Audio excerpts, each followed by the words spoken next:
Francisrasuge had come to Dallas for something ordinary, a hair appointment. She was preparing to attend a funeral with her new boyfriend. But according to account that would become crucial to the investigation, her plans suddenly changed. After her hair was done, Francis made a phone call. She contacted a man from her past, a married man, her former lover, William Nkuna. And soon after, he arrived at the salon. The hairstylist, Desmond Mkondo, remembered what happened. Nkuna paid for Francis's hairstyle. Then Francis left with him. She was never seen again. There was nothing dramatic about the moment. No reported struggle, no screaming, no obvious warnings that this would be the last time Francisrasuge walked out of that small salon. But years later, investigators would return again and again to ask one question: what happened after William Nkuna drove away with Francisrasuge? Francis was gone. For her family, friends, and colleagues, there were no immediate answers. Nobody, no confirmed crime scene, and no clear explanation. She had simply disappeared. But Desmond Mkondo had given investigators something important. He had seen her leave, and he had told the police exactly who she left with: William Nkuna. According to account later described in the court records, that information would prove critical because without it, the investigation may have followed an entirely different path. But Desmond would not live long enough to see Francis's remains discovered or to see the man who took her from the salon convicted. According to his family, Desmond Mkondo spoke to the police about what he knew. He said Francis had been one of his last clients. He explained that William Nkuna had come to collect her, and he provided information about that final encounter. Then, according to his family, something changed. The following day, Desmond became seriously ill. His grandmother later described how his hands began to feel numb, then his legs. He reportedly struggled to walk. His condition rapidly deteriorated, and soon, according to his family's account, he could no longer speak properly. He was taken to hospital. His breathing became increasingly difficult, and Desmond Mkondo died. He was just 29 years old. For his family, the timing was impossible to ignore. They believed his death was connected to what he had told investigators. They suspected that he may have been poisoned. They questioned whether someone had wanted to silence him. But this is where the story requires caution. His family never accepted that explanation. To them, one question remained unanswered. Why did a healthy young man suddenly become sick? Just after becoming a key witness in Francisrasuge's disappearance. As the years passed, the disappearance of Francisrasuge became surrounded by something even harder to investigate: fear. People whispered. Some were reportedly afraid to speak about William Nkuna. Some feared what might happen if they become involved. And eventually, the investigation took a disturbing turn. The traditional healer named Madimeja Phineas Kutumela became a suspect. Police believed he might somehow be connected to the disappearance. The investigation began moving into a territory filled with rumors. Talk of body parts, talk of muti, talk of witchcraft. But separating facts from fear would become one of the greatest failures of the investigation. 2 months after Francis disappeared, Kudumela was arrested near South Africa's border in Botswana. What happened next would later become the subject of a devastating court case. Kudumela claimed that the police detained him for 132 days. He said he was moved between multiple police stations, and he alleged that investigators tortured him in an attempt to force a confession. According to his evidence, he was beaten, kicked, electrocuted, and subjected to other forms of abuse. He claimed he was pressured to tell investigators that he had been involved in disposing of Francisrasuge's body. At one point, he falsely claimed to have disposed of her remains. But according to Kudumela, the statements were made because he feared what would happen if he refused. Years later, the case would reach the High Court, and the court would examine what really happened. A doctor testified about injuries Kudumela had suffered, and the court ultimately rejected the police version of events. The judge found that Kudumela had been unlawfully arrested and accepted his evidence that he had been subjected to serious abuse. The court described photographs of his injuries as despicable spectacle of cruelty. Kudumela was later awarded a 500,000 rand in damages. And perhaps the most tragic part about this was, according to the event's findings, Kudumela had nothing to do with Francisrasuge's murder. He said he never met her. For 8 years, Francisrasuge's family did not know where she was. 8 years without a grave, 8 years without a body, 8 years of questions. Then came a discovery. Building contractors working at a RDP house broke through a cement slab, and beneath the concrete they found human remains. Amongst them was a skull. The remains belonged to Francisrasuge. For 8 years, she had been buried, hidden beneath a concrete. Her family had searched for answers while, according to the eventual prosecution case, her killer knew where she was. The mystery of her disappearance had finally become a murder investigation with a body, and the evidence would lead back to the man who had collected her from the salon, William Nkuna. According to the case presented against him, Nkuna's relationship with Francis had become defined by obsession and control. The prosecutor would later describe him as possessive.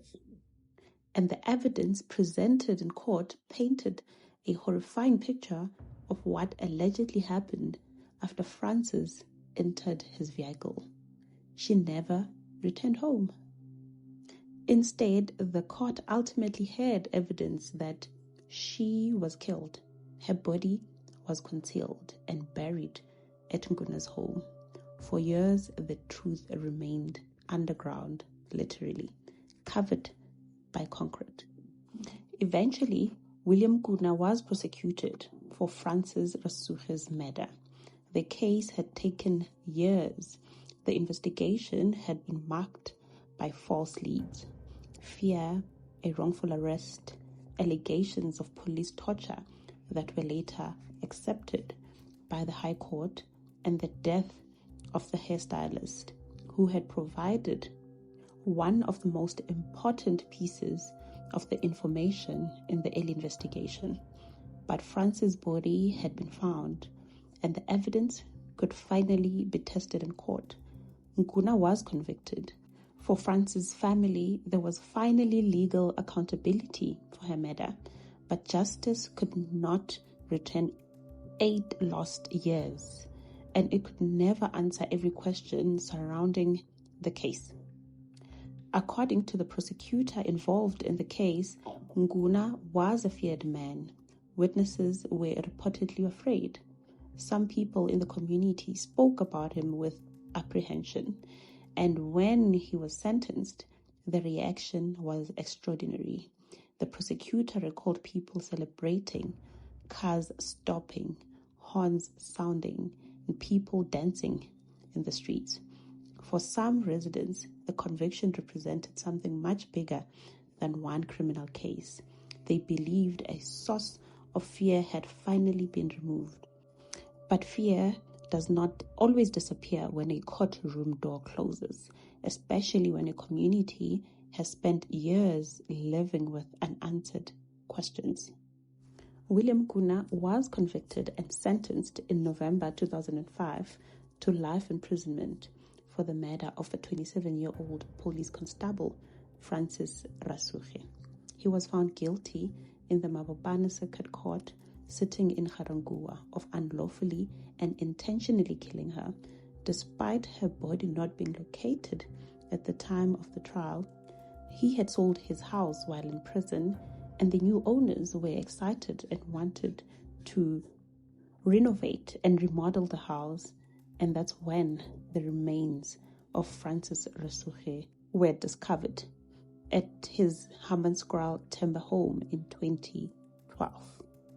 Francisrasuge's killer was convicted, but Desmond Mkhonto's family was left with their own grief, their own questions, and their own beliefs that his death had never been properly explained to their satisfaction. His family believed he died because he told the truth, because he identified the last man Francis left with. But again, it is important to separate what is known from what is suspected. There is no proven court findings based on the information available that Desmond Mkhonto was murdered or poisoned. His family beliefs remain just that. And then there was Madimeja Phineas Kutumela, a man drawn into murder investigation, accused an involvement in a ritual surrounding a woman he said he had never met, a man who was later cleared and who successfully sued after the High Court found his arrest unlawful and accepted evidence of brutal treatment by police, one murder investigation, and more than one life devastated. It began with a small hair salon. A 27-year-old policewoman set to have her hair done. She was preparing for a funeral. She had plans. She had a life waiting for her outside. Then she received or made a phone call. A former lover arrived. He paid for her hair, and Francisrasuge walked out with him. And that was the last time she was seen alive. 8 years later, she was found beneath concrete. The man who took her from the salon was convicted of her murder. But the story left scars far beyond Francis' death. A hairstylist who told the police the truth died shortly afterwards, leaving his family with suspicions that were never proven in court.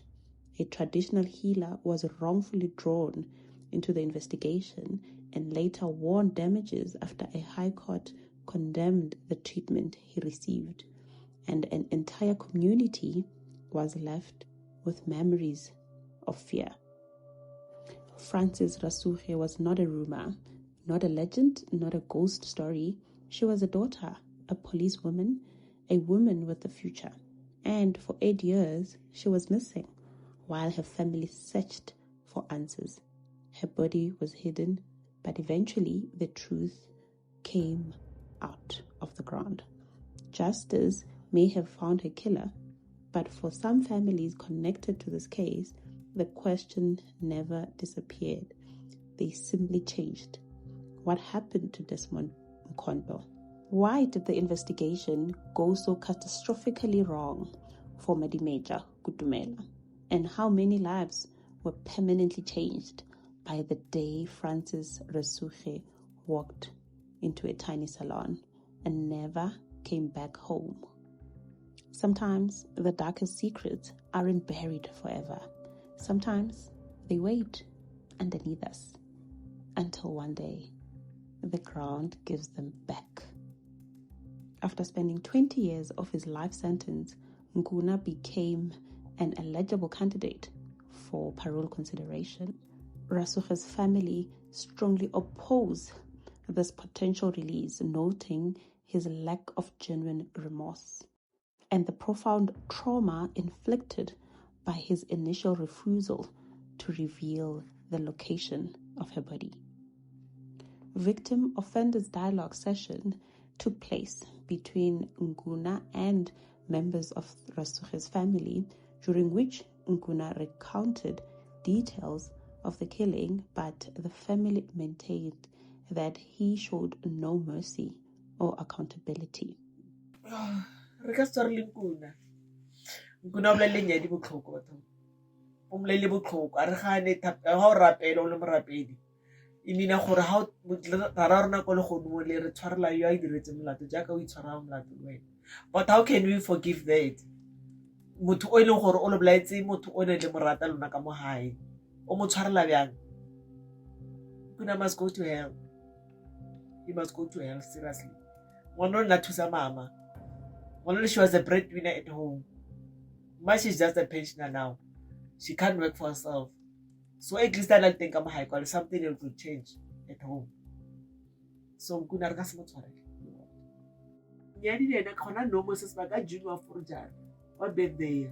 Supposed to be with her, re celebrate again. So when coming this day at 10, we are all set. Come on, I right at all. Because get celebrate again. You want to na le fun, one na le very fun. Happy girl and open-minded. So for now, really to be honest, Nkuna, I don't think I would say. Good after botsa gore mlele ya re fila gore ha ntse le ngwana le I think ona ntse re ke kopela tshwarele he didn't even forgive as a re mutsa re ana kopela tshwarele why no sa mo tshwarele because na sa itwele o mo ragang ka mo tlhogong and ntwe go se go ka pe ona kwala go bua gore o itse le mo tshwanetse ha motho ha mmolaya motho ha bolaiwa o ka shape motho mo mmeleng o mo shapa mo itse gore o go so that means we let this thing then say ke so mmolaya like it's so like that. So re mo tshwarela ya khona ntela motho ha alla o ka o bona motho sa itshwarele mo wena. This is gender based le go ra ke tse re bitsang e gcinebile ke volunteer for GBV bo gender based because why ke thuse basadi ba ile gore bana ba tlhokometse re lwantse this day and ABC Faith Mazibuka thoma this day ya GBV. I started learning a re thusa gore re thuse re di door to door thuse batho. Because since ever, to be honest, Nkuna abulaya nyadi. Banna ba bula basadi, ba tsa advantage ka basadi, and they keep quiet. They remain silent. Go court. A ba ke go bolela gore o bolele motho ka eng. That's why we are lucky a re botsa gore o bolele nyadi ka eng. Because ba di dimala banna. So ne ke re o mollo o tlile botlhoko ka the last ones tsa go bona ba paletse go gore ba kry solution ya ntho yang. Please modima le lona modima la how hele they get through this thing because men are evil. Not every man, other men are so evil. Abana pelo ya no gona no ya continue and they're busy killing women. Does he deserve parole? Do comment on the comment section down below. And for more true crime stories, please do subscribe, like, and share.